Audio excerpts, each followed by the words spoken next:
ഇവിടെ സംസാരിക്കുമ്പോൾ നമ്മൾ അടുത്ത പോയിന്റ് അതാണ്, ഐ കോണ്ടാക്റ്റ് വളരെ പ്രധാനമാണ്. സ്റ്റേജിനെ ഓൺ ചെയ്യുന്നത് പ്രധാനമാണ്. ഒരു മൂലയിൽ നിന്നാൽ ട്രെയിനർ ആവൂലട്ടെ സാറേ. അപ്പോൾ എന്ത് ചെയ്യണം?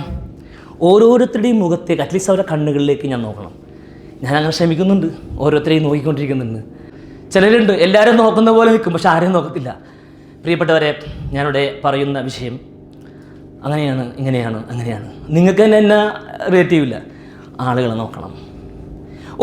വേണമെങ്കിൽ വലിയ സദസ്സാണെന്ന് വിചാരിച്ചോളൂ. വലിയ സദസ്സാണെങ്കിൽ നിങ്ങൾ ലെഫ്റ്റ് മിഡിൽ റൈറ്റ്, പുറകിൽ ലെഫ്റ്റ് മിഡിൽ റൈറ്റ്, ഏറ്റവും പുറകിൽ ലെഫ്റ്റ് മിഡിൽ റൈറ്റ്, അങ്ങനെ 9 സ്പോട്ട് കണ്ടെത്തണം. ആ 9 സ്പോട്ടിലേക്കും നിങ്ങൾ ഇടയ്ക്കിടയ്ക്ക് നോക്കണം. ചില കാര്യങ്ങൾ പറയുമ്പോൾ ഒരു വ്യക്തിയെ നോക്കി പറയണം, ചിലപ്പോൾ അടുത്ത ആളെ നോക്കി പറയണം.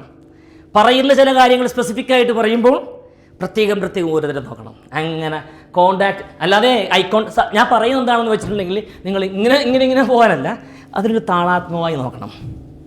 നിങ്ങളുടെ പ്രഭാഷണത്തിൽ ഒരിക്കലും നിങ്ങൾ മതിൽ നോക്കി സംസാരിക്കരുത്, ചുമരിനെ നോക്കരുത്, താഴെ നോക്കരുത്, ആളെ നോക്കണം. നിങ്ങൾക്ക് തോന്നുന്നുണ്ടോ ഇത്ര നേരം സംസാരിച്ചപ്പോൾ ഞാൻ ആരുടെയെങ്കിലും മുഖത്ത് നോക്കാതെ വേറെ വല്ലതും നോക്കിയോ? പൂർണ്ണമായും എവിടെയായിരിക്കും നോക്കേണ്ടത്? ആളുകൾ തന്നെയാണ് നോക്കേണ്ടത്. അതാണ് ഐ കോണ്ടാക്ട്.